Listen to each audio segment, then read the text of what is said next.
Bismillahirrahmanirrahim. Assalamualaikum warahmatullahi wabarakatuh. Perkenalkan, saya Santi Nuraini dari kelas Informatika A1. Di sini saya akan menjelaskan mengenai strategi pengujian perangkat lunak ataupun software. Nah, topik yang akan saya bahas di sini adalah yang pertama itu introduction, yang kedua ada strategi pengujiannya, yaitu ada unit testing, ada integration testing, dan yang ketiga validation testing, dan terakhir ada system testing.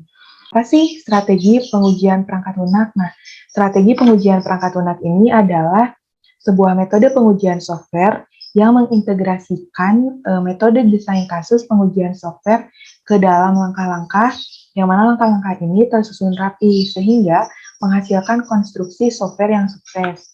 Nah, setelah itu di sini ada pendekatan strategisnya yang dibutuhkan untuk pengujian ataupun strategi pengujian perangkat lunak. Yang pertama ada unit testing ataupun pengujian unit. Pengujian unit ini sebuah pengujian yang mana terfokus pada verifikasi yang bersifat kecil, yaitu seperti modul-modul.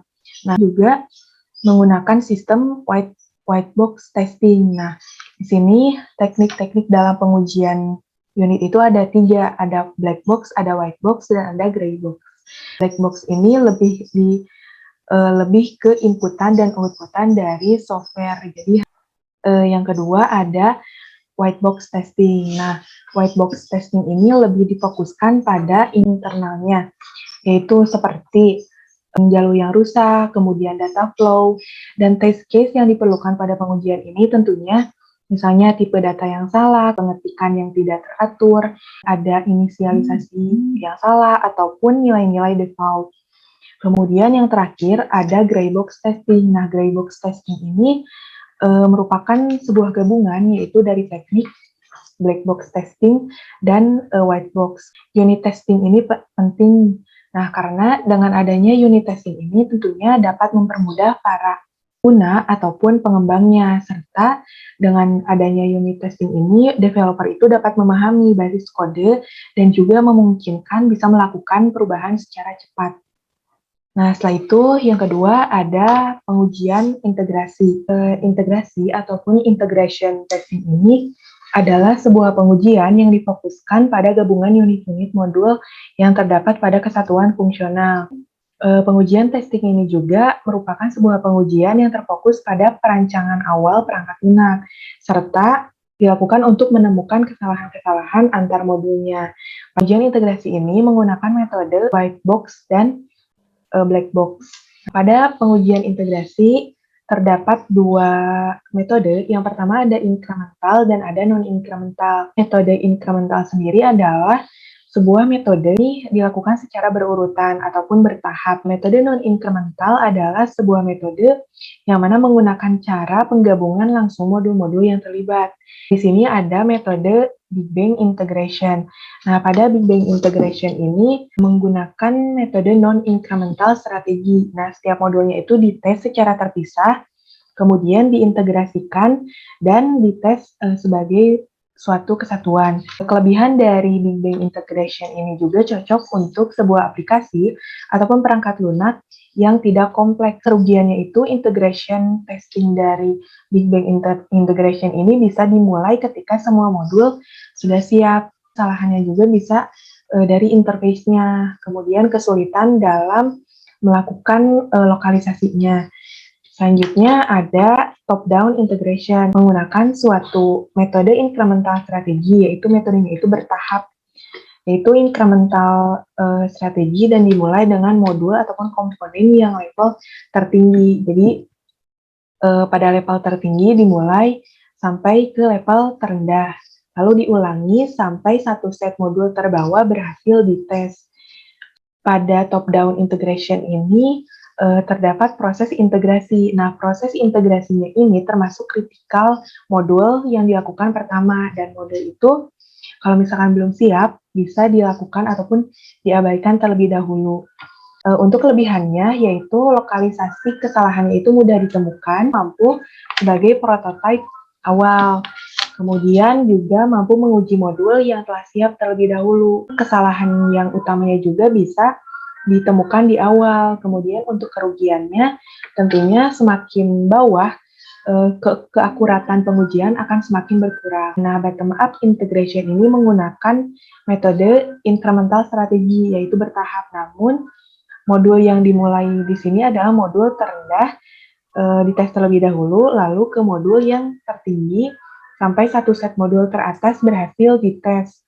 Nah, keuntungannya itu lokalisasinya lebih mudah, kemudian ada modul yang diteliti itu lebih mudah ataupun lebih mudah diteliti, dan testingnya itu dalam proses implementasi. Kekurangannya itu tentunya semakin atas, maka keakuratan pengujian akan semakin rendah.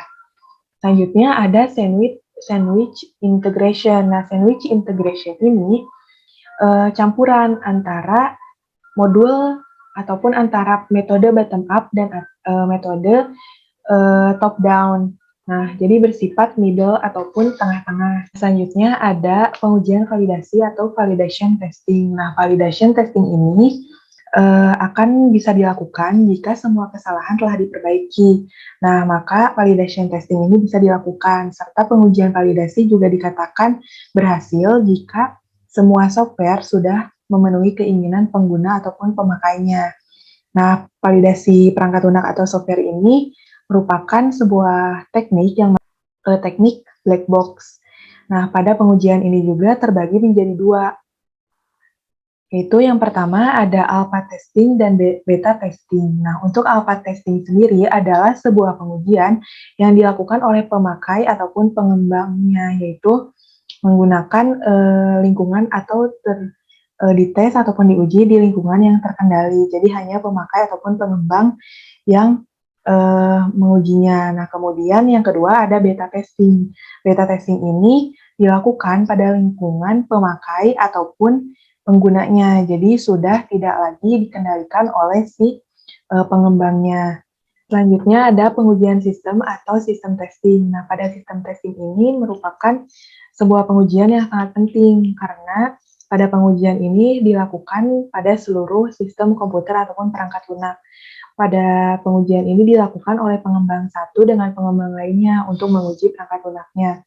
Serta pada pengujian sistem ini dilakukan metode yang mana rentetan pengujiannya itu berbeda-beda dengan tujuan utamanya. Tujuan dari pengujian sistem ini tentunya agar si sistem itu apakah berjalan sesuai dengan fungsinya ataukah tidak, ataukah malah sebaliknya. Kemudian fungsinya itu apakah sistem ini sesuai dengan harapan pelanggan ataupun pemakai atau tidak. Nah, di sini terdapat beberapa pengujian ataupun metode pengujian yang ada di pengujian sistem. Yang pertama itu ada recovery test ataupun pengujian recovery. Nah, recovery ini adalah sebuah cara yang mana pengujiannya itu memaksa perangkat lunak untuk gagal dalam mengeksekusi ataupun mengecek pada proses recovery. Nah, recovery ini apakah dilakukan dengan baik ataukah malah sebaliknya. Nah, selanjutnya ada security testing ataupun pengujian keamanan. Nah, pengujian keamanan di sini tentunya keamanan dari sistem aplikasinya itu apakah terjaga ataukah tidak. Jadi, untuk mendeteksi keamanan dari si perangkat lunaknya. Nah, selanjutnya ada stress testing. Nah, pengujian ini yaitu memaksa perangkat lunak untuk bekerja abnormal atau tidak sesuai dengan fungsinya, baik dalam kuantitas, frekuensi, dan volume. Apakah bisa dieksekusi dengan baik ataukah malah sebaliknya. Nah, selanjutnya ada pengujian kinerja atau performance testing. Nah, performance testing ini yaitu dilakukan untuk mengetahui apakah aplikasi ini bekerja dengan baik ataukah tidak sesuai dengan harapan pemakainya. Nah, selanjutnya ada yang namanya debugging. Debugging ini bukan merupakan pengujian, tetapi merupakan konsekuensi dari pengujian yang berhasil. Jadi, ketika software atau perangkat lunak sudah berhasil, maka debugging ini merupakan tahap selanjutnya. Mungkin sekian pemaparan dari saya. Terima kasih. Mohon maaf apabila terdapat banyak kesalahan. Billahi taufiq wal hidayah. Wassalamualaikum warahmatullahi wabarakatuh.